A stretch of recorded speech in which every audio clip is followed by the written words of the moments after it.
Yo, what's good, y'all? I'm gonna be giving you guys a quick review on the Curry 9 Cookie Monster colorway. So let's go over the box real quick. I'm sure you guys have seen it, but let me just show it just for my sake. So pretty similar to the Curry 8 box, but I think this time the bottom is yellow, unlike the Curry 8 box. And you can see you have Sesame Street branding on the shoe paper, which is cool. Nice little touch for the collab. And here is the shoe. So the main focus of this video is not necessarily going to be a total review on these shoes. I'm going to be doing a lot of comparison to the Curry 8 because I freaking beat those shoes to the ground. And that was the first shoe I've ever had that actually started falling apart. Now, granted, I hooped in those shoes. I went to the gym. I wore them to work because they were super comfortable. So I'm going to be talking to you guys about these.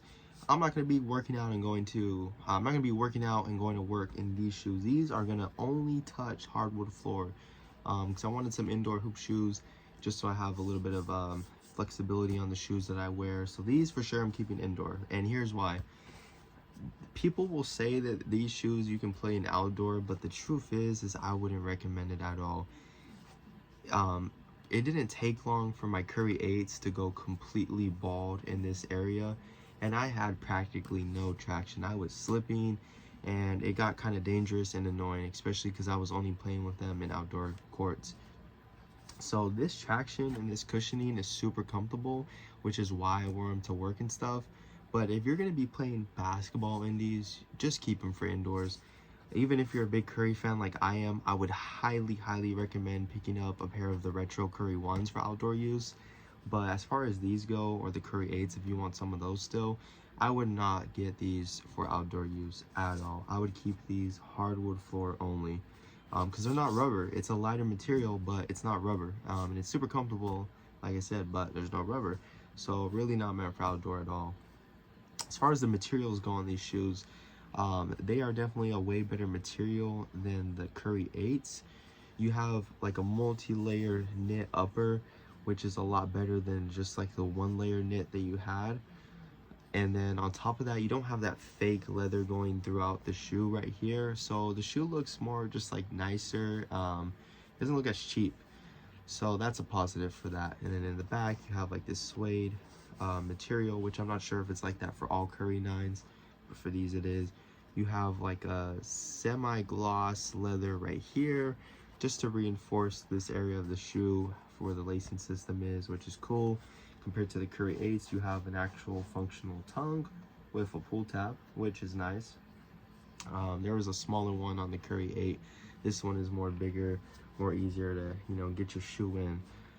Compared to the Curry 8s though, where they fit like a sock and kind of went up a little bit more, it takes a dramatic dip from the heel support down to the ankle, which I didn't realize that it was actually this low, which is a little bit concerning for me. I definitely like high tops more, so it's a sacrifice that I had to make. But yeah, hopefully I don't snap my ankles in these. On the inside, you got the Sesame Street branding and whatnot. This is a little bit controversial, the fur, but I don't mind it. It's not overdone. It's not covering the whole shoe, so I don't really care. But yeah, overall, compared to the Curry 8s, I think that these were definitely a major improvement, not only in looks, but in the build quality of the shoe. I didn't necessarily have a problem with the Curry 8s themselves. I think that leather kind of made them look a little bit cheaper than they are. And the only real problem that I had though is that, like I said, they were the first ever shoe I had that literally started to fall apart on me. The whole sock liner was just ripping, and I had to throw them away once the ankle or the heel support area ripped, and this really harsh material that was freaking hurting my foot at work ripped open. But yeah, like I said, these though, a lot better. Taking a look at some quick details, they have brown stitching throughout the shoe and on the laces to symbolize the cookies. They have a little Cookie Monster tab right there. The Curry logo is done in the light blue stitching, which looks beautiful. You have a little speckle type look right here, and it has the blue with the black with the little cookie crumbs, which is super cool. I love when they give like Curry shoes like some actual like inspiration, you know what I mean, and they don't just like give them a random colorway. So like the thought that went into these shoes was definitely a nice amount of thought. And then so yeah, So these are definitely a step up from the Curry 8s for sure. They feel a little bit heavier, but they're gonna still really be light on foot. As far as sizing goes, me personally, I could have gone away of going true to size on these and not have any wiggle room at all. I won't lie. But size 10 was sold out, so I had to pick up a size 10.5, just like I did for the Curry 8s. Those stretched out eventually.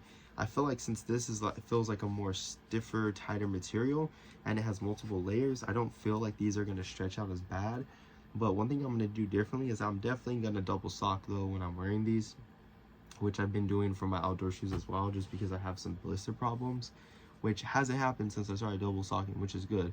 So yeah, for a price of $160, would I say that these are worth it? If you can find them for retail, 100%. If you need some nice comfy outdoor indoor basketball shoes, or I'm gonna be honest, if you just really want, like, if you work indoors and they'll let you wear these type of shoes, I would pick up a pair of either 8s or 9s because they are super comfortable. I had to switch to Vapor Maxes, and man, by the end of my shift, my feet are killing me.